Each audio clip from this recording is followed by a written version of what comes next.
Students succeeding with the previous module, this is the second unit, specific documents, comes under the paper technical writing and communication skill of the senior students of Department of Library and Information Science.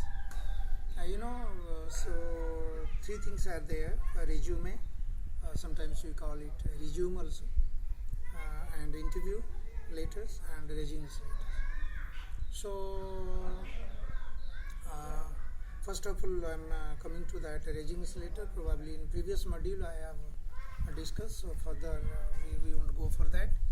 And then we have interview letter. Interview letter, like two things. Suppose you are issuing interview letter to the interviewees. So suppose you are working in the office.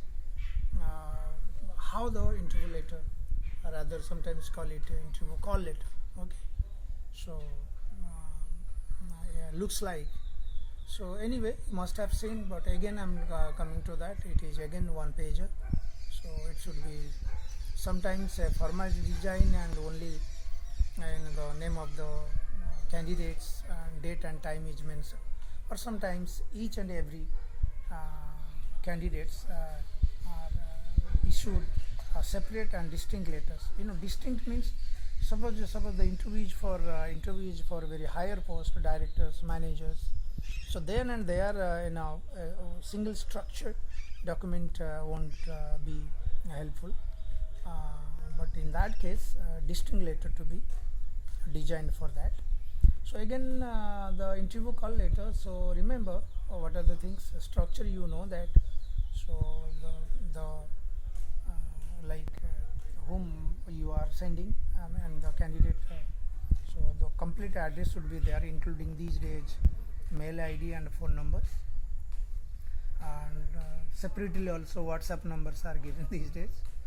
And address complete with PIN number is mentioned. And secondly, the subject matter. Subject matter is that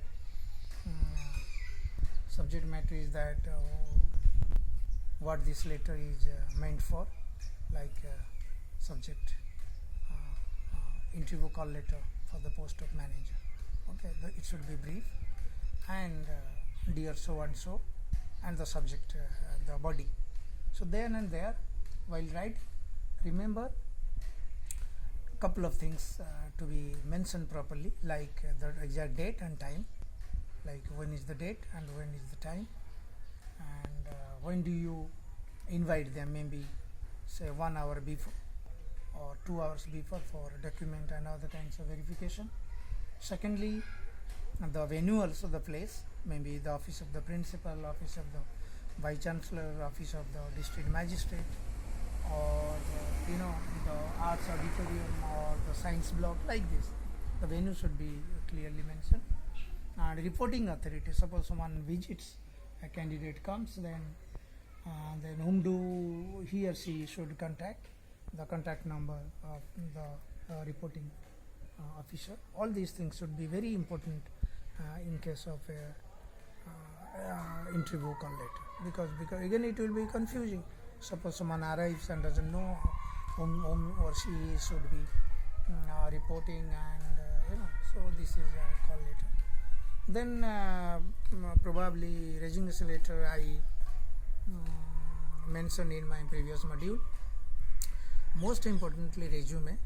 Sometimes we call it CV, but there is a distinction between CV and resume, curriculum vitae. So for your purpose, resume is kind of your details about your academics, your experience, not about, it's a kind of official or academic biodata or work biodata. Okay, in that sense, a resume. The best part is that what should the resume looks like. Sometimes the book says that resume is like the shorter version of your detailed biodata or detailed CV. Anyway, so it should be the reflection or the mirror of your academic or your work biodata, including how should the best part of resume is, the format or the structure, the design. This is the best part. Sometimes while teaching, you all ask me in the class, sir, I have seen a resume or CV, of my friend. It looks like that. My brother, he designed, my sister designs a resume in other way. So it depends upon whose resume is this. Whose resume means suppose you are a fresher, novice, and you are just entering your job. Probably you don't have many elements in to be written in your page. So it should be one pager only. And at the initial level, typical Indian movement. Suppose you are passed out with MLeave or other degrees, go for a job. Then you mention your college or degree and the year, the percentage, all these.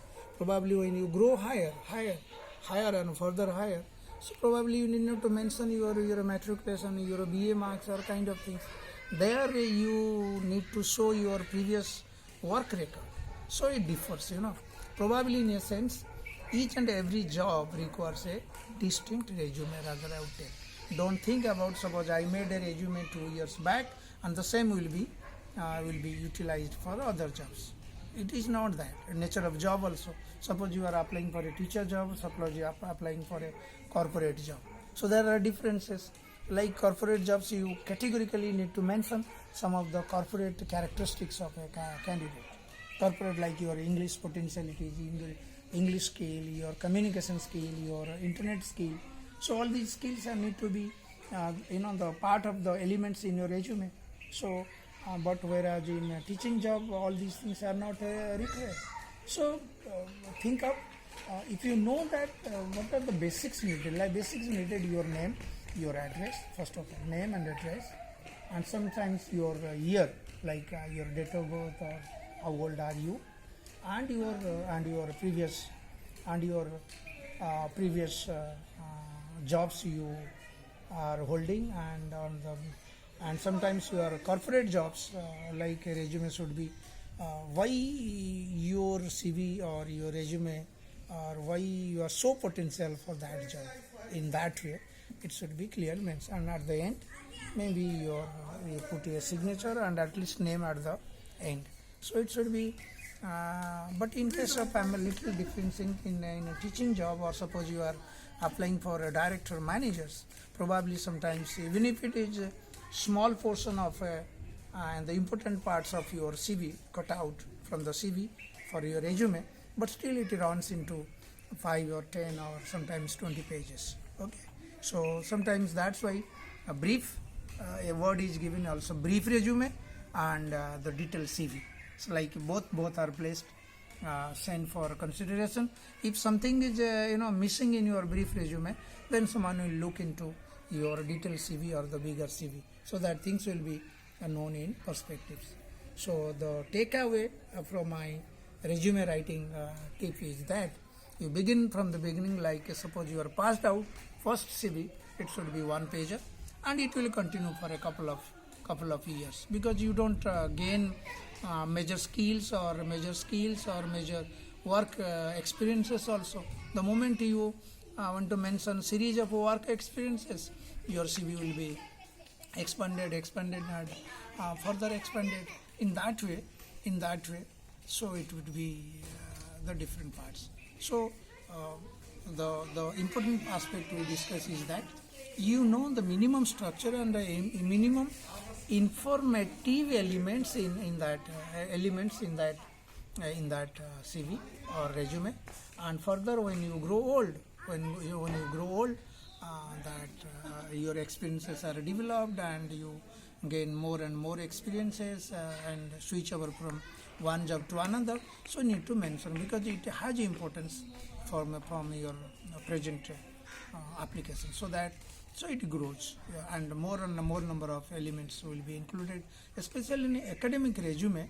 Normally it is larger than in other section of jobs, because in so in academics, especially in higher education, people write papers, special research articles, books. So gradually it is filled in with these kind of informations, so that it goes longer and longer. And sometimes a myth maybe, or actually the longer is CV, and the probably the prominence of a candidate looks like. And CV sometimes higher, then the categories are given also. Categories are given like educational experience background, then family background. Family background is not needed much in your academic kind of CV or in resume. So there you write publications. Again, publications also there are different kinds, peer reviewed, not peer reviewed. Again, books, book review, journal articles, books.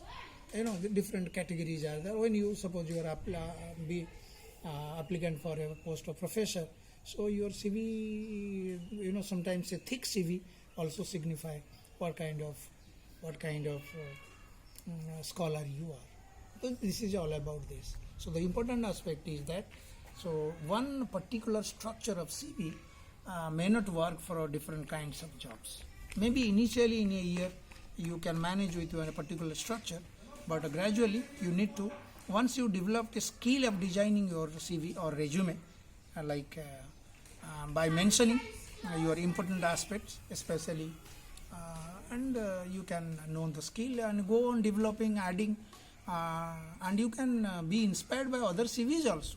It's not that you can see other CVs, then accordingly you can design, and exactly the requirement also you bring in those elements, so that it will be highlighted. Maybe we are seeking a person like you, all those characteristics, qualities you are possessing. So maybe you claim through your resume that I am the fittest person to be taken in for the organization, for the job. Thank you.